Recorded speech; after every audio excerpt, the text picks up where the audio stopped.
When we first open ZBrush, we'll want to open up the light box in order to launch a template. And we can do that by pressing the comma key if it doesn't open automatically. And I recommend for this first project that you use the dynamesh sphere template. So we can just double click on one of these to select it.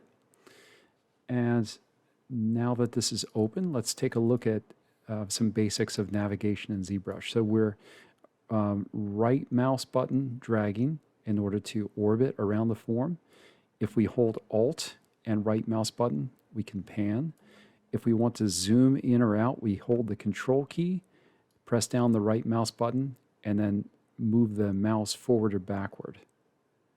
Okay, and then if we want to focus in on the selected object, we can press F. And now let's take a look at this red dot that we have in the center. That red dot shows us that we have symmetry turned on. So if I left mouse button and drag to sculpt a little bit on the form, you see it's happening across this center line of symmetry. Now if we want to turn symmetry off, we can do that by pressing the X key on the keyboard. So now it will only affect the right side when I click and drag. Let's take a look at the panel here and check out some of the options. So the first thing that I like to actually change about these options when I open the program usually is I turn the rotate on all axis off. I change it to rotate about the y-axis instead. I find that better because it will help to keep the object upright all the time. You may also find it useful to turn off dynamic perspective, especially when you are, say, locking to the front view or the side view or something like that. It can be just very helpful to be able to see the object in an isometric view. The way that I did that, I snapped to the front view, to the right view, is I hold down the Shift button while right mouse button dragging. And again, that will snap us to the top, left, front, bottom view, or whatever you're looking for. If you accidentally push the V key, you'll see that your object turns black, and you can change it back to the correct color by just clicking on the Switch Color button down here so that the white gradient is applied to your matte cap. If you'd like to switch to a different matte cap, you can click on the material and select one of the options here. I really think that for the basic stuff that we're doing with this sculpt, probably gray is best, but you could also try the red wax. Some people really love this material. Some people really despise it. But yeah, it's interesting to just tinker around with these options and see what matte caps are available. But again, I'll switch back to matte cap gray for now. Let's talk a little bit about dynamesh now. And so you see that we've been, let me change the size of my brush. We've been sculpting on our sphere here, and we're getting kind of a blocky appearance in the sculpt. And that's because the dynamesh resolution is set very low. So let's go to over in the right panel where it says geometry. We'll click on that and then go down to the dynamesh panel. And you can see that the resolution for our dynamesh sculpt right now is set to 32.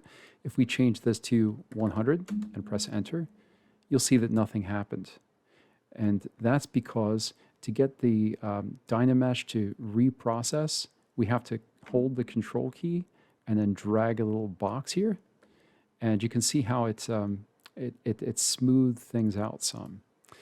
And let me show you actually what happened. Let me press Shift F to turn on polyframe. So that lets us see the faces that are on the mesh. And let's undo. And we can undo by just dragging this slider over one. Or another way of undoing is just Control Z, like in other programs. So again, if we set the resolution to 100, or 104 in this case, and then Control and drag with the left mouse button, you can see how we have many more faces now than we did before. Let's extend on this a little bit further. So if we open up the snake hook brush by pushing BSH, the snake hook brush is going to give us this kind of long tail if we just click and drag. And you can see that the vertices get really stretched out by doing this. So we could go ahead and give more verts to this form by control dragging to update the dynamesh. But even after doing that, there are still some weird kind of glitchy looking areas. So if you were going to do something kind of as long as that tendril that we just put on there, you would want to do it successively. So drag a bit, control drag a box, drag a bit, control drag, so that you're not kind of overstretching those vertices. So as you can see, dynamesh will only update when you tell it to by control dragging. And that's a good thing because it enables us to work really efficiently without the mesh constantly being reprocessed. A final point I'll make about dynamesh is that we want to make sure that we have sufficient resolution with our dynamesh to get the detail that we're looking for in our sculpt, but we don't want to turn it up so high that we create a very heavy mesh that will slow down the program. So if we were to, for example, set this up to 500, and I'll need to do something to the mesh to get it to update. Now I'll control drag. You can see that we now have almost 1 million points. And so your file size will increase dramatically with that many points, and especially if you have several different parts that are at this resolution, it can get out of hand really quickly. So just make sure that you kind of keep an eye on the polyframe view of the model. So press Shift F every once in a while and just make sure that you have a reasonable amount of vertices without too many. We've already talked about how this slider at the top can enable us to step back. So this slider is the undo history. And so we could go all the way back to the very beginning of the model. So it's just a useful thing to be aware of when working in ZBrush. If you ever find that your file size increases to be unmanageable, you can actually go in and delete that undo history. So you would do that by going up top and click Edit and, Edit and this DELUH button to delete the undo history.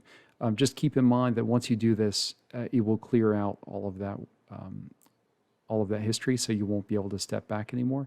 So I would recommend actually saving as a new version before you do that. When you're working on a project in ZBrush, it's a good idea, just like in any program, to save often. And you might be tempted to use this Save As button up in the top right because it's visible here. But I don't recommend that you save this way because it's going to save your project as a tool. And what we want to do is actually save it as a project. The way that we can do that is just by pressing Control S. And then let's just save this on the desktop. We'll save this as Demo 2. Okay. And the good thing about saving this as a project is when we load it next time, it will actually come in with a bunch of other settings so that we won't have to reinvent the wheel every time. Now let's talk about the sculpting brushes. We're currently working with the snake hook brush, but we want to change back to the standard brush, and we can do that by pushing BST. Another way of opening a brush is to go up here and click on the brush panel, and then you can go through and find the brush you're looking for. But it is definitely faster to use the keyboard if you know which brush you're looking for. So now that we have the standard brush selected, we can drag on the form to build up material. Or if we want to actually work in reverse, if we want to invert the brush, we can hold Alt and drag. And we can change the size of the brush by either using this slider up here for draw size and setting this to be bigger or smaller. Or the way I like to do it is actually by pressing S on the keyboard, and that gives you a slider that is right over the top of your tool. So you can, adjust it and see how it's going to impact the size. You also can press the space bar to open up these options. Yeah, I prefer using S because it's a simple menu. And again, Alt, drag to remove material. Now, if we want to smooth it anytime, we can do that by holding the Shift key and left mouse button dragging. Or if you hold Control and drag, that's actually going to apply a mask to the form. And we'll talk a little bit later about what the mask does. But for now, I'll just mention that if you accidentally mask your form, the way that you can undo that is by Control dragging in the empty area away from your sculpt. And one final option that is helpful to know about is focal shift. Note that there's like an inner circle and an outer circle. So if you have it set up like this, there's going to be a very long fall off, so that the area of greatest influence of the brush will be that tiny circle in the center, but it will kind of trail off very gradually out to that outer bound. If you set it, on the other hand, to be the other way, so that you have your center circle really large, then your brush will have very little fall off. But I would say for most purposes, you'll want to have that focal shift set to about 0. I think that about covers it for the standard brush, so let's look now at some of the other brushes we have available. If we push BCB, that will give us the clay buildup brush. And if we click and drag, you can see that it is a fairly aggressive brush. It really adds a lot of material. And right now it has a box alpha applied to it, so that it'll give hard edges on either side. I think that usually with this brush you want to have a pretty sharp fall off, but you could change to alpha 06 if you want to have sort of a less aggressive edge on the outside of the brush. And just like with the standard brush, if we want to work in reverse with the brush and remove material, we can hold the Alt key while dragging. There's also the Damien standard brush, and we can call that up by pushing BDS. And let me make the brush size a bit bigger here. And you can see that this will create a crease in the form. Or if we hold the Alt key, it'll give us this kind of sharp edge. And there are a couple of important brushes for flattening out the model. And the first is BHP, which is hard polish. And hard polish is an interesting brush because it actually respects the edges that you already have in your sculpt. So let's zoom in here so you can see better. You can see how it wants to preserve the existing topology some. So if we kind of push into this area, you can see that edge right there is remaining in place. Let's contrast this brush with the trim dynamic brush. So BTD. Now this one works a bit differently. So you can see when I drag out near the edge, it will actually smoosh into the edge. So it does not respect the existing edges that are there. So each of these brushes has its own purpose. It really just depends on what you're trying to accomplish in the moment. And then we also have the inflate brush, and we can call that up with BIN. And let's make the brush a bit bigger. That's a bit too big. And let's go out to these antler things, and I'll show you. It does just what you would expect it to do. It blows things up. Or if we hold the Alt key, you can see how it will deflate parts of the geometry. And then finally, this may be one of the most important brushes, the move brush. We can call that up by BMV. And the move brush is going to work relative to your point of view. It enables you to deform the model and relocate things. I find this to be really important with figure sculpting, especially for moving cheekbones around or eye sockets or whatever different proportions you might need to adjust. And you'll get very different results depending on the brush size, of course, because it will define how much of the geometry you're grabbing when you move. I recommend at this point that you pause the video and go ahead and try out some of these brushes yourself if you haven't yet. And I think you'll find that just having some direct familiarity with them will be useful. And also go ahead and play with each of the options that we looked at. Let's talk now about subtools. And subtools give us a means of keeping track of different pieces of geometry. So the basic dynamesh form that we've been sculpting on so far is a subtool listed here. And we can add an additional one by clicking Append, and then we can choose Sphere. And you'll see that we have this sphere now placed down kind of in the bottom of the model. If we go to Append and click Cone, we now have added a cone within the other forms.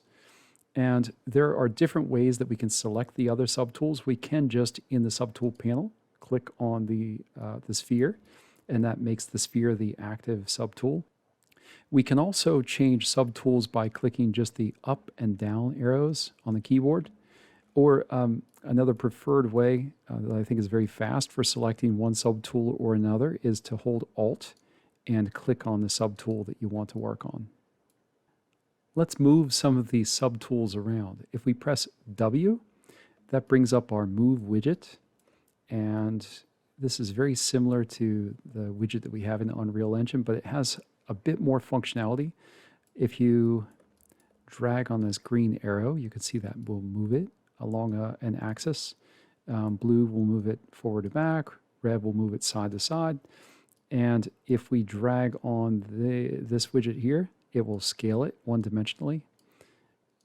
Same for those others. Or if we grab on the yellow widget in the center and drag, that will scale uniformly. And finally, we can rotate this object. Let me actually scale this up some so you can see what it's doing. We can rotate it about different axes. And we also have, so far I've been dragging on the colorized parts of the widget, but note that we also have these gray widgets. So the gray widgets are going to work relative to your point of view. And we turn this widget. Again, it's working relative to our point of view, irrespective of how that widget, the colorized widget, is oriented. Or if we want to move it in a certain direction, we can use these gray triangles that are at the outer side of the widget. We can also relocate our widget if we want to by holding the Alt key and then dragging this out. And the reason that we might want to do this is sometimes you might have to get one piece of geometry oriented to another or something. And so being able to place that widget on the very end of a form can be quite useful sometimes. Now let's suppose that we want to reset this widget. There are a couple of options that we should know about up here at the top. The first is go to unmasked mesh center. So if we click on this, that will move the gumball to the very center of our mesh. So that's a helpful thing to be able to do. Let me undo it for a second. The other option is reset mesh orientation. If we click on this button though, you'll see that in the process of resetting the rotation handles on this widget and aligning the arrows to be with the grid, it turned our egg-shaped form at a very weird angle. So if we're actually trying to just reset the position of the gumball without affecting the orientation of the sphere, the way that we have to do that is by holding the Alt key before we click on this button. So then it will just reset the orientation of the gumball. And again, if we want to move it to the mesh center, we'll hold Alt and click on that button there. So that we'll have a chance to talk about mirroring across symmetry. Let's act as though this is a creature and we want to place eyes into it. The way that we can do that is by, well, actually first let's go ahead and delete this thing that we've been messing with. I forgot to mention, if we want to turn this move widget off, we can do that by pressing Q. So again, we call up the move widget with W, or we turn it off with Q. And let's delete that form. Okay, and let's add a new sphere. So we'll go to Append, choose a sphere, and it's very small in the center of it. I'll click Alt-click to select it. We'll press W, and we'll scale this down. And let's move it roughly into a position where an eyeball might be. Actually, it looks like we need to sculpt a cavity here. Let's BST. And we'll just make a little bit of an eye socket here.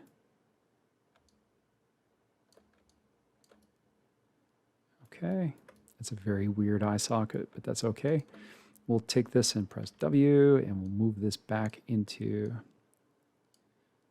a location that seems like it might work. And let's scale it up a bit. And right now we just have one eyeball. Let's duplicate it by going over to the geometry panel. And then down under Modify Topology, if we click on Mirror and Weld, that will mirror it across this axis. Now, if for some reason you get a result that you're not looking for, say it puts the eyeball back here, it's because you mirrored across the wrong axis. So you can change it here, like that. Oops. Okay. So you have to set it first and then click on the mirror and weld button. And now that the sphere is put in place, we can move it if we push W and move this to the side. This is not what we really want because we want the eyeballs to work symmetrically. So let me undo this. And if we push X, that will bring our symmetry back up. We can tell that it is on because we get this red dot on the other side. And now if we move it around on the right side, you can see it updates on the left. And let's take a look up in the subtool panel, and I'll show you how we can merge all of these forms down onto one subtool.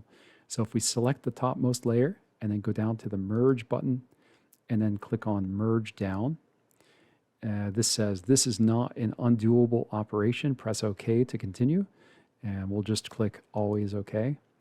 And because there is actually a way we can undo it, I'll show you that in a minute. And we'll merge down again.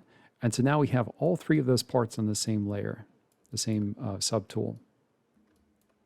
And now that we've merged everything into one subtool, let's take a look at the result. If we press Shift F, we're looking now at the polyframe version of the model, and the colors of each of these areas represents a different group.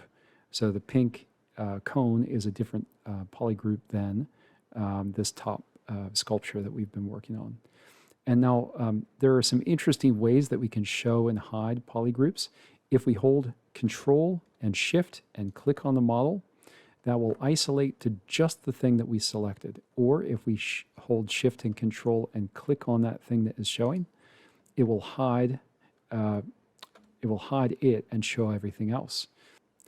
And we could further hide things from here by holding Shift and Control and clicking on the blue spheres there. If we want to bring everything back, we can hold Shift and Control and click on an empty space. So again, Shift Control click to isolate, Shift Control click again to invert the selection, or Shift Control click to bring everything back. The coloration of the polygroups is a little bit confusing because this looks almost identical to the sculpt, but it is in fact its own polygroup. Let's change it so that it has a different color, and we can do that by pushing Control W. Let's do it again, Control W, to give it a polygroup that is distinct from the others. I'll hold Shift Control click to bring everything back. And let's take a look at one option that works in an interesting way with polygroups. If we press BMV to bring up the move brush, and we make this bigger, you'll see that we can move all of the parts together with the move brush. However, if we go up top to brush and then go down to, where is it? Automasking and mask to polygroups, or I'm sorry, mask by polygroups, we'll turn this up to 100. And note now that when we click and drag with the move brush, that we're affecting just that object that we touch first with the brush. So this ability to mask by polygroups can be really helpful sometimes when you need to be able to affect just one of the polygroups that is showing. When we merged all of these subtools together, we had a warning show up that said that what we were about to do with the merge was undoable. That's not actually true. There is a way to put these polygroups on different layers. or on different subtools rather. We can do that by going to the split button here under subtool. And because we have different polygroups on each of these parts, we can split by groups. So if we click on that button and press OK, you can see that we are back to where we started with the sculpt, the spheres, and the cone, each on a different subtool. In ZBrush, we can mask by control dragging. And what that does is it basically locks part of the mesh. So with the standard brush, BST, if we go in and we sculpt, you'll see that we can affect the unmasked part, but not the masked part. If we want to invert the mask, we can hold Control and click on an empty space. And now, again, we can modify the unmasked part, but not the masked part. Let me come to this other area where it's a little bit easier to see what's going on. I'm going to make a selection. And if we hold Control and click on the selected area, you can see that that softens the transition between the masked and unmasked area. Or if we want to sharpen the transition, we can hold Control-Alt and click. I want to point out that we can also use the Move tool to relocate this unmasked part of the model. Now, our widget is in a kind of an odd spot right there, being in the center. So we can relocate the widget to this unmasked spot by holding Alt and clicking. And now we can drag out. So if you ever need to do an extrusion of some kind from the main body of the mesh, this is a great way to do it. And we'll press Q to turn the Move tool off, and we'll hold Control and drag a box to deselect, to unmask.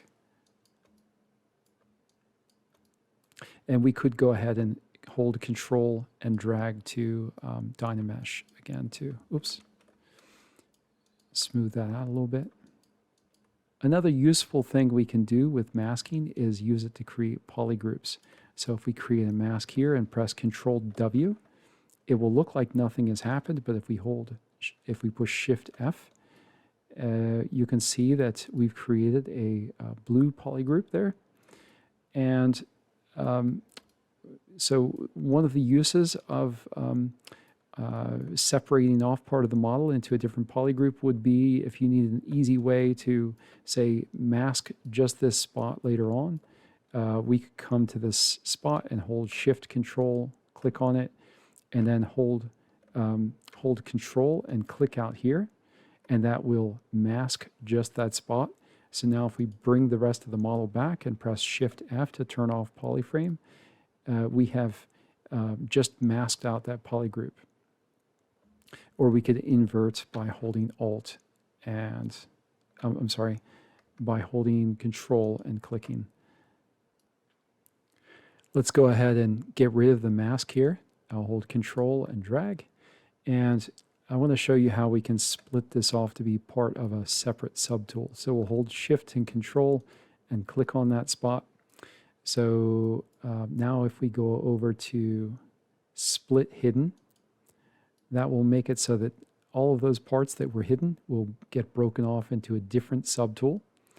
And let's make it so that we will only see this layer. We could go through and click on all the eyeballs to hide the other layers, or there's another kind of useful button in ZBrush, which is Dynamic Solo. When you have this button turned on, it'll make it so that only the active subtool will show up.